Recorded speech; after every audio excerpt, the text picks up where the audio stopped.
All right, this video is for anybody who may have missed the notes yesterday or just needs to kind of go over it. I'm going to go through it quick so you guys can stop and go as you please.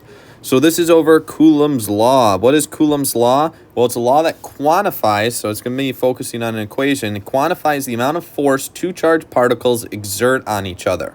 So stuff that we see involved in electrostatics. Basically, a few rules of thumb: the closer the particles, the more force they're going to experience on one another. The further the particles are, the less force they will exert on one another. And then finally, the greater the charge, the more force that you will see between the two particles. So Coulomb's law is represented by this equation right here, which we have F, which stands for, as you can see, I labeled it here, force, and that's normally going to be measured in newtons. You have KE, which stands for the Coulomb's constant.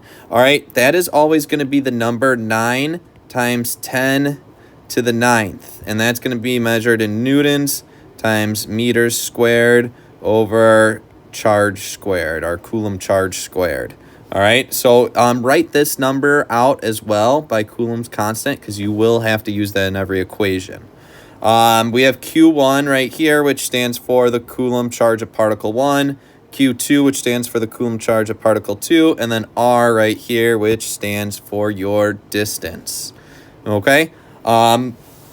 So I know we look at that number 9 times 10 to the 9th, and it looks intimidating. What exactly does that mean? All right, we're going to kind of talk about that down here for the quick scientific notation lesson.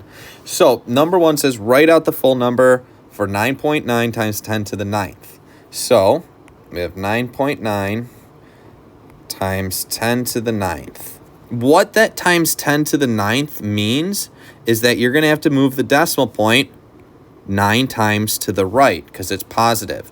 If it was -9, then you would move it 9 times to the left. So all I have to do is take my decimal point, move it 9 times to the right. So I'm going to erase this, move it 9 times to the right. This is 1, 2, 3, 4, 5, 6, 7, 8, 9. So 1, 2, 3, 4, 5, 6, 7, 8 zeros. Here's our new decimal point. I erase my other one, and I'll erase these waves. As you can see, writing 9.9 times 10 to the 9th is a whole lot easier than writing this huge number right here. Okay, well, let's try it again with a different number. Here's 16.77 times 10 to the 11th. So I'm going to write out 16.77. And since it's times 10 to the 11th and it's positive, that means we're going to move the decimal to the right 11 times. So let's begin. 1, 2, 3, 4, 5, 6, 7, 8, 9, 10, 11. This is our new decimal point, so I got to add a 0 in all of these spaces. And as you can see, the scientific notation version of this number is a whole lot easier than writing out all these zeros all the time. So that's why scientific notation is used. But what if we get a big number like this and we want to put in scientific notation ourselves? Well, we do the opposite. So if the decimal point's not given to us, it's all the way over here. Now we got to count how many times it takes the decimal point to get between the 1 and the 6. So that's 1, 2, 3, 4, 5, 6, 7, 8, 9, 10 to get here. So this number would be 1.6 times 10th to the 10th power, because we moved it 10 times. Okay, so scientific notation comes in handy because it just makes writing these numbers quicker and easier. I know it looks intimidating, so let's get some practice with it. All right, so we're going to put Coulomb's law into actual place. So we're going to rewrite it, which Coulomb's law, we're going to have force equals our Coulomb's constant times charge of particle 1, charge particle 2, all over our distance squared. So first thing we look at is a 0.001. That's our first number, and it gives us the unit Coulomb charge. Coulomb charge is our unit for, as you can see over here, Coulomb charge, or the letter C, goes with our particle charge. Okay, since this is the first number in the problem, that is going to be the charge of Q1. Okay, so that's going to replace, well, I'll write Q1 right here real quick. That is going to be 0.001. The next number we see is 0.002, which is also Coulomb charge, which is going to go with the charge of particle 2, which will be 0.002. Then it says they are 2 meters apart. Meters is a unit for our distance. As you can see, here's meters, and it goes with distance. So I'm going to write R equals 2 meters. And then it asks us to calculate the force between them. So we're trying to solve for F. All right, I put the actual answer in parentheses so we can make sure that we did it right by the time we're done. Take our numbers, put them into our formula. All right, we're trying to solve for F, so we leave it as F. All right. Remember, KE is Coulomb's constant. That is the number up here I told you guys to write down and always use for those letters, which is 9 times 10 to the 9th. So I'm going to put 9 times 10 to the 9th. Whenever I'm dealing with scientific notation, I recommend you put parentheses around it. All right, then we have Q1, which we said is 0.001, times Q2, which is 0.002, over our distance squared. Our distance is R, and we square it. All right, so let's kind of go to our calculator right now. We got to do 0.001 times 0.002, and then we're going to divide it by 2 squared. So we go to decimals. 0.001 times 0.002 gives us 0.000002. So that's 5 zeros after the decimal point. All right, so I'm going to write that right here. 1, 2, 3, 4, 5 zeros. Over 2 squared, which 2 times 2 is 4. So I'm going to do that. And then we didn't do anything with the F or the 9 times 10 to the 9th. So now I'm going to do 0.000002 divided by 4. 0.00002 divided by 4. That's going to give us 5 times 10 to the negative 7th. Okay. So I'm going to transfer the rest of this up here. So we still have F equals 9 times 10 to the 9th. After we put all this in our calculator, we got 5 times 10 to the negative 7th. So I'm going to put 5 times 10 to the negative 7th here.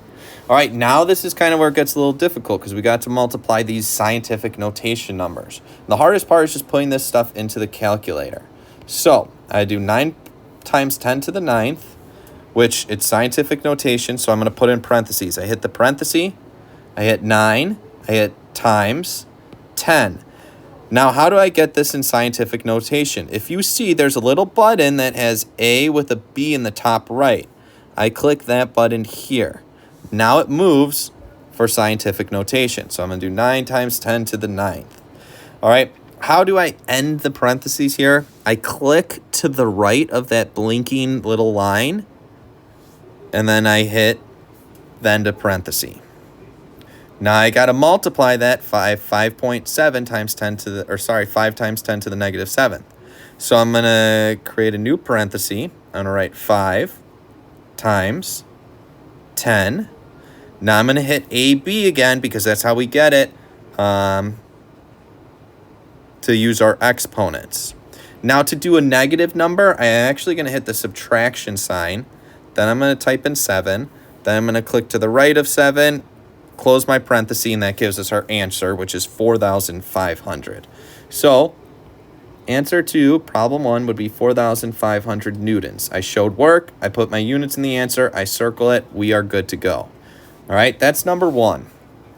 Now let's move on to question number 2. There's 3 total. What is the force of a 3C charge? All right, well, that's the first particle that was mentioned. So that's going to be the charge of particle 1 is 3C.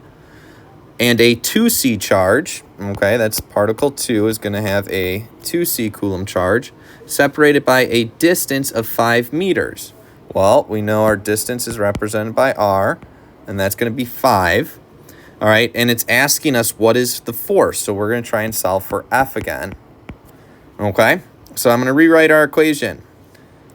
F equals Coulomb constant over charge of particle 1 times charge of particle 2 over our distance squared. So take our numbers, plug them in. We're trying to solve for F, so we leave F as it is. Equal sign drops. Our Coulomb constant is always 9 times 10 to the 9th power. It's always going to be that number for KE no matter what.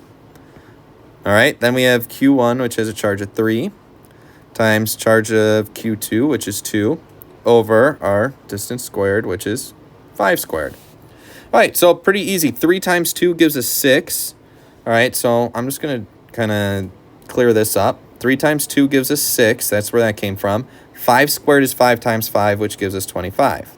All right, nothing with the F was done, and nothing with our Coulomb constant was done either.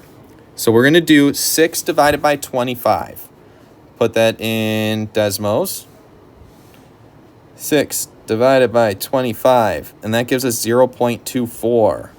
So now we are at F equals 9 times 10 to the 9th times 0.24. And honestly, that'll just get us our answer. So I go to Desmos, and I type in 9 times 10 to the 9th. I put it in parentheses because it's scientific notation. 9 times 10 to the 9th. Click to the right of the 9 that's blinking, and then hit the right parenthesis to close it, times 0.24, which gives us 2.16 times 10 to the 9th. So 2.16 times 10 to the 9th. All right, forces measured in newtons.